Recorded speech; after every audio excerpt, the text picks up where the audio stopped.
Welcome to Tom's Tech. Today we will be looking at whether the price of admission for the PSVR2 and the new tech is worth it. Let's dive in. 4K HDR, eye tracking, foveated rendering, 110 degree field of view, headset feedback, finger touch detection. You get the picture. A lot of this can sound like buzzwords if you're not technically minded or indifferent to these terms to begin with. Rest assured, there's some really impressive tech here that, depending on who you are, could really be worth the asking price. Now, there are a lot of factors that will decide if the price is too much for you to pay out for VR. One of them being if you already own a PS5 or not, as without the PS5, this will increase the price of entry to the £1,000 mark, which is definitely not a small price. However, if you don't own a PS5, now is a great time to get into the ecosystem. There are a bunch of killer exclusives currently available, with many more on the way. Hopefully, there are many AAA VR games in development, as this is what VR needs to draw more attention and bring it out of the niche market and catapult it into the mainstream market instead. Now, let's assume you're no stranger to PS5. You're lucky enough to already be part of the PlayStation family. Then your ticket to next gen VR is about $530 for the base bundle and $560 for the Horizon bundle here in the UK. Even if you go for the base bundle, this will bag you the PSVR2, the Sense controllers, and of course the USB-C charging cable and controller straps. Now, onto the tech part. All of the earlier mentioned specs vary in importance.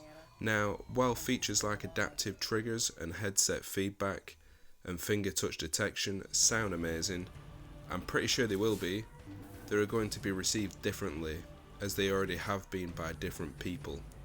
I feel like it will be similar to the DualSense, not absolutely astounding, but a good improvement that if taken away, you would really notice it missing.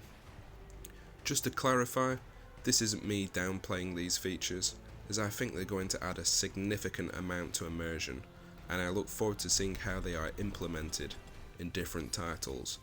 It's just that they aren't the features I feel are the ones that are going to push the envelope of what VR should be and can be when it comes to clarity, accessibility, and immersion. So, we have headsets out in the wild currently that are high resolution, but HDR isn't common, and neither is OLED. So it's a treat that the PSVR2 packs two 2000 by 2040 OLED lenses per eye. That's 4 times the original resolution. If you are yet to experience 4K OLED HDR, then you're in for a real treat.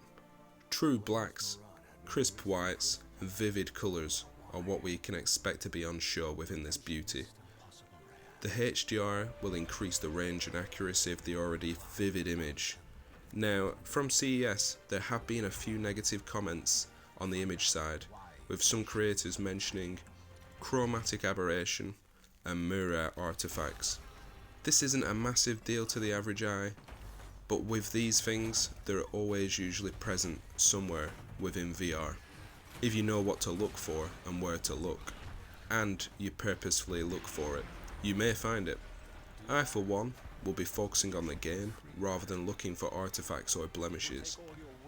Now, the biggest advancement of PSVR2 by far is eye tracking, and the fact that it's not used merely for social purposes, but harnessed to deliver foveated rendering.